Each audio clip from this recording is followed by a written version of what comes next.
Mga Lods, pakinggan na natin si Harry Roque, okay? Kung saan nanggagaling yung mga Ulit. loss.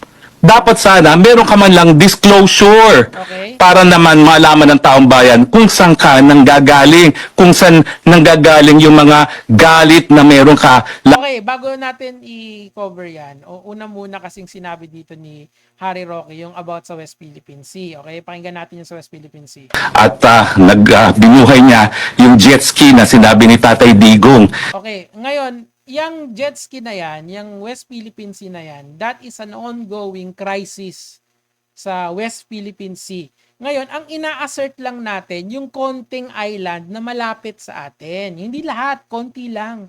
Gagamitin lang namin mga Lods. Baka pwede naman, ayaw. Ngayon, ganito ka-relevant yung topic na yan to this day. Ha? Papakita ko sa inyo. Ha? This is a report. Ito, yung magandang reporter na yan, ay pakinggan natin siya. This is a breaking story, Mr. President. Two BFAR vessels in Bajo de Masinloc were just water cannoned today. And there's a heavy flotilla of Chinese vessels, more than our vessels from the PCG and BFAR. They have around 30 vessels and we have 10, so we are outnumbered, obviously. Okay, so ano ibig sabihin yan mga Lods, di ba? So ang ibig sabihin niyan, merong talagang meron talagang issue about sa West Philippine Sea. Ngayon, ang pinopoint lang dito, kaya pinapaalala sa inyo yung mga issue na yan. Kasi ako personally, ayoko na kayong mabudol. Okay, siguro parehas kami ni Vice Ganda.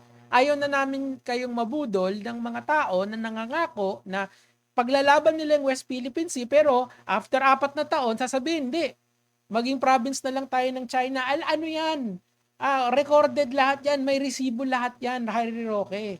Hindi lang yan bintang. Kasi eto yung mahirap eh. Ngayon, sinasabi nila na, kasi syempre, mortal na kaaway ni Sara Duterte yan si Romualdez eh. Kasi siya talaga siya yung head ng house, and yung mga young guns ni Romualdez ang nag-head ng mga Good Governance Committee, tapos yung Quadcom, 'di ba? So talagang may animosity silang dalawa. Pero in fairness kay Vice Ganda, pati si BBM pinarody niya, sinatire niya, 'di ba? Kung napanood yung yung tawag dito, yung concert, anong sabi niya, 'di ba? Yung isa niyang kaibigan, sinasatirize din nila si BBM. So technically, napuruhan lang talaga si Duterte kasi nga may history naman. May history naman yan. And papakita ko sa inyo. Lahat yan, Roque. Huwag kang magtaka. Ang masakit dito kasi I know Roque is an intelligent man. He is a smart individual. Kaso ang masakit dito, pinalitan niya na yung talino niya, yung puri niya bilang abogado. Binigay niya na, sinuko niya na yung pagkaabogado niya sa mga Duterte. Diyan ako nasasaktan dito sa tao na to. 'Di ba? Kasi dati human rights lawyer, ngayon Duterte rights lawyer na, 'di ba? Oh my gulay. Oh, pakinggan na natin dito. Oh.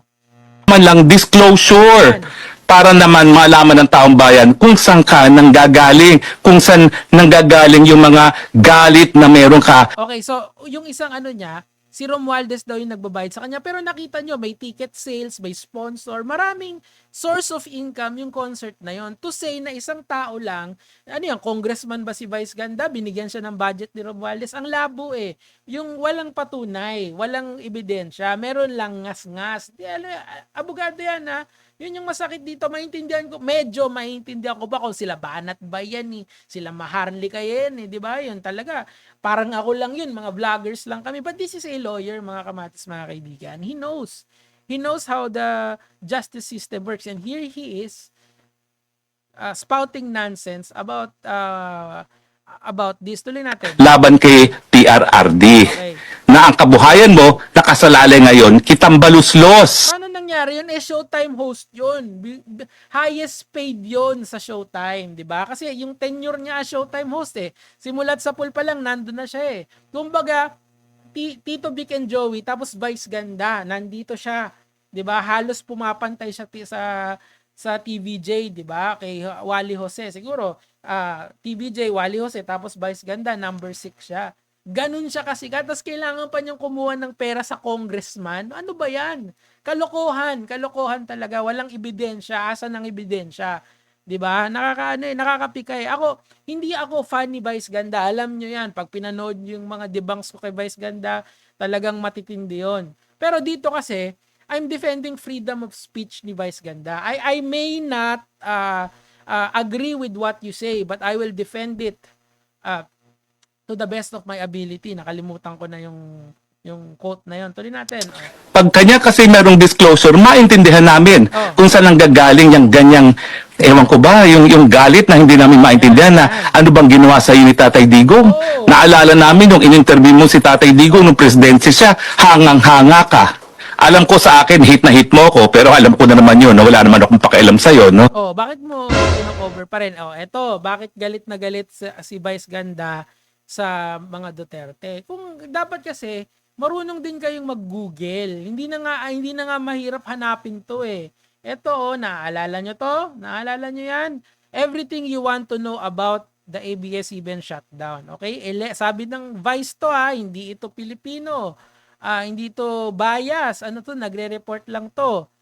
ABS-CBN shutdown just hours after the NTC issued a cease and desist order against it. The 11,000 employees are now threatened of losing their jobs while Philippines is battling one of the biggest attacks on press freedom since Rodrigo Duterte became president. Oh, 'di ba? Anong nangyari diyan nung kongreso ni Duterte?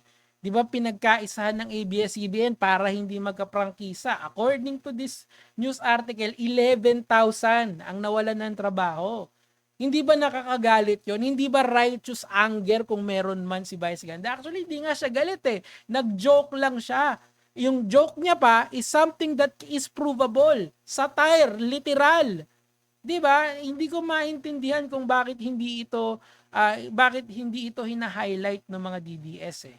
Alam mo, Harry Roque, I feel so bad na as an intelligent person like you can sell out like that. Maintindihan ko pa si Maharlika eh. Maiintindihan ko pa yung mga sila Banat Bay, sila yung mga Banateros, yan sila Jay, maintindihan ko pa, pero you, of all people, Mr. Supranational, ay mali, yan. Tuloy, Pero nung ikaw ay nag-interview kay Tatay Digong, hangang-hanga ka sa kanya, tapos ngayon kung ano-anong sinasabi mo. Alam mo kasi tayo mga Pilipino, kapag isang tao ay nakadapa na, hindi na sinisipa, Vice Ganda. Oh, talaga ba? Paano yung ginawa nyo kay Laila de Lima?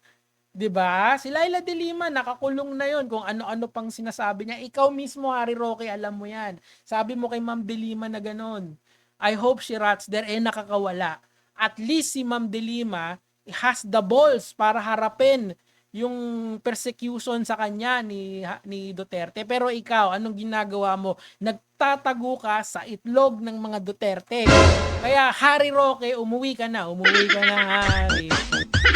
Ayun lang naman po mga kamats, mga kaibigan. Ganyan mga